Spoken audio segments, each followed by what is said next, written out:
ఏమైనా చెప్పారా? చెప్పండి రాజు.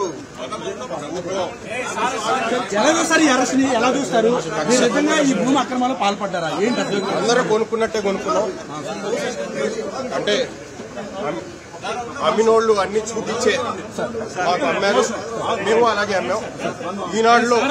ఈనాడు పేపర్లో వాళ్ళు ప్రకటన ఇచ్చి అమ్మారు, మేము కూడా ప్రకటన ఇచ్చి అమ్మాం. ప్రభుత్వం కక్ష సాధింపు చర్యగా మీద కక్ష పూరితంగా నన్ను అరెస్ట్ చేస్తా ఉన్నారు.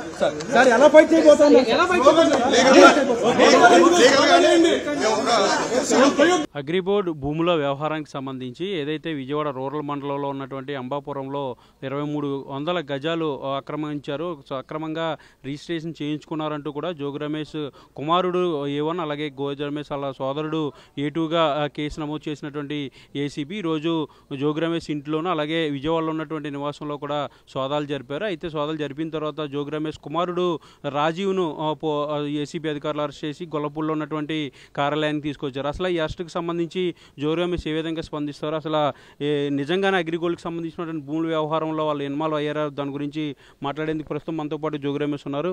సార్ చెప్పండి, అది నిజంగానే అగ్రిగోల్డ్ భూములకు సంబంధించి ఆ వ్యవహారంలో మీ కుమారుడు కానీ మీ సోదరుడు కానీ ఇన్వాల్వ్ అయ్యారా?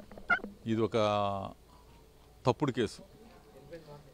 అసలు అగ్రిగోల్డ్లో అంటే అటాచ్మెంట్లో ఉన్నాయి ఆ రిజిస్ట్రేషన్స్ జరుగుతాయా? ఇది ప్రజలందరూ కూడా తెలిసిన నగ్న సత్యం.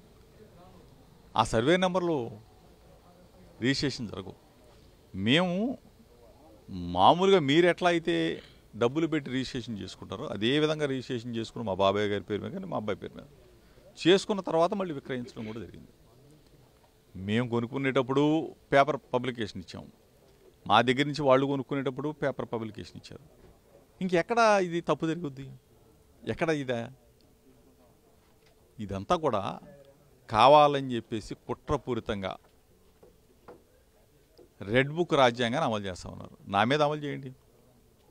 జోగి రమేష్ని అరెస్ట్ చేయాలా, జోగి రమేష్ని జైల్లో పెట్టాలా, ఇబ్బంది పెట్టాలా, ఇవన్నీ కామన్ మీకు ఉంది ఇప్పటి నుంచో. కానీ ఈరోజు అభంశోభం తెలియని పిల్లల మీద, నా కుమారుడి మీద, అమెరికాలో చదువుకున్నాడు, ఎంఎస్ చేశాడు, డిలైట్లో జాబ్ చేస్తూ ఉన్నాడు, మళ్ళీ తిరిగి వెళ్ళిపోయే పరిస్థితి. ఈ పరిస్థితుల్లో మీరు ఈ విధంగా ఒక నరరూప రాక్షసుల్లాగా మాట్లాడటం, ఈ విధంగా కేసులు పెట్టడం న్యాయం అని చెప్పి అడుగుతా ఉన్నాం. నేను చంద్రబాబు నాయుడు గారి ఇంటి మీదకి వెళ్తే నా మీద అరెస్టు చూపించండి, నా మీద అక్రమ కేసులు పెట్టండి, నన్ను నిర్బంధించండి, అంతే తప్ప ఇట్లా పిల్లల్ని మీరు టార్గెట్ చేయటం న్యాయం కాదు. ప్రజాస్వామ్యవాదులందరూ కూడా దీన్ని గుర్తించండి. బలహీన వర్గాలకు సంబంధించిన జోగి రమేష్ని అణచివేయాలా, అరెస్టు చేయాలా, ఆ కుటుంబాన్ని ఇబ్బందులు పాలు చేయాలా, ఇది న్యాయమా అని చెప్పి అడుగుతా ఉన్నా చంద్రబాబు. సార్, లోపల విచారణ జరుగుతుంది, భవిష్యత్ కార్యాచరణ అంటే ఏ విధంగా ఉండబోతుంది? మీరు న్యాయస్థానాలను ఆశ్రయిస్తారా? ఏ విధంగా మీ వాదన వినిపించబోతుంది? న్యాయం మా పక్షాన ఉంది కాబట్టి తప్పనిసరిగా న్యాయస్థానాన్ని ఆశ్రయిస్తాం. న్యాయం జరుగుతుంది, తప్పనిసరిగా బయటకు వస్తాం.